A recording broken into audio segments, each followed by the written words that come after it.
Hey, welcome to the channel. Today, we're going to start a brand new series called This Old Gun, where we're going to just go into some details on some old guns, shoot them a little, and just have a little fun talking about them.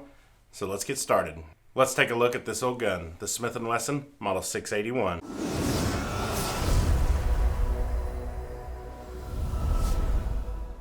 The Smith and Wesson Model 681 was first introduced in 1980.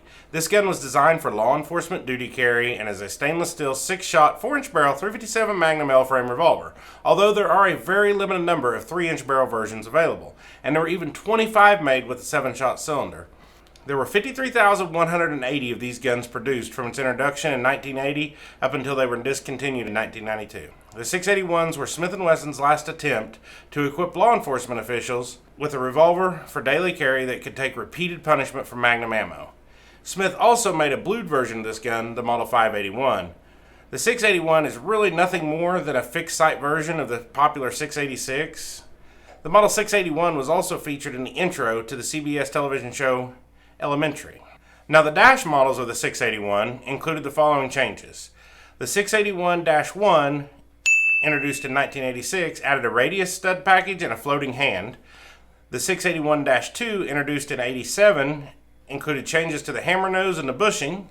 The 681-3 is the final change to this Model 681, and that was in 1988, and that installed a new yoke retention system. In 1987, there was a recall/upgrade issued for the 681 and 681-1s to fix an issue with the bushing where some .357 Magnum ammo caused a cylinder to bind up. You can tell if it's been upgraded by looking for the letter M stamped above the model number inside the yoke of it. Now, this particular 681 is a no-dash model that was an Oklahoma Highway Patrol issued gun with the OHP badge engraved on the side of it. The Oklahoma Highway Patrol carried these guns from the early 1980s up until the 47th OHP Academy class of 1992. They were the last to be issued a revolver also. There were multiple agencies that carried these guns in the 80s, including the New York State Police. The 681 has wood grips with a double action trigger pull weight of a very smooth 11 pounds and a single action trigger pull weight of just over 2.5 pounds.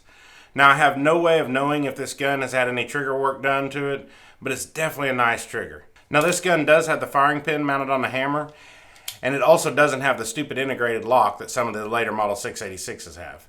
This gun has an unloaded weight of 39.6 ounces and an overall length of 9.5 inches, with the overall height being 5 3/4 inches.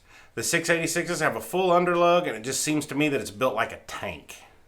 Now, taking this gun out to the range, shooting it was a pleasure. I shot 40 rounds of full power .357 Magnum loads through it, and I shot another 50 of 38 specials, and it really just absorbs the recoil, and it's very easy to keep on target.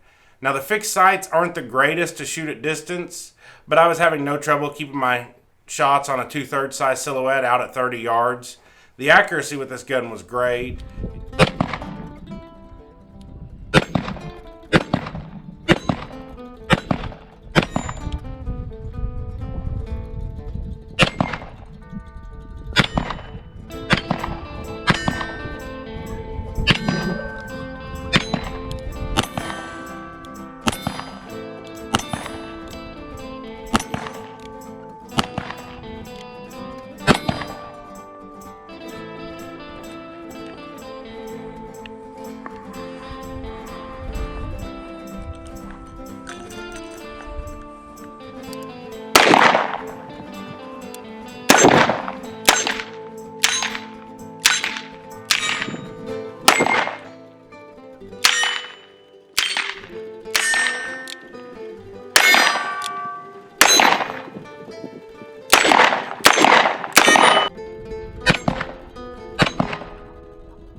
Now, if you're lucky enough to find one of these guns at a good price, I would say jump on it.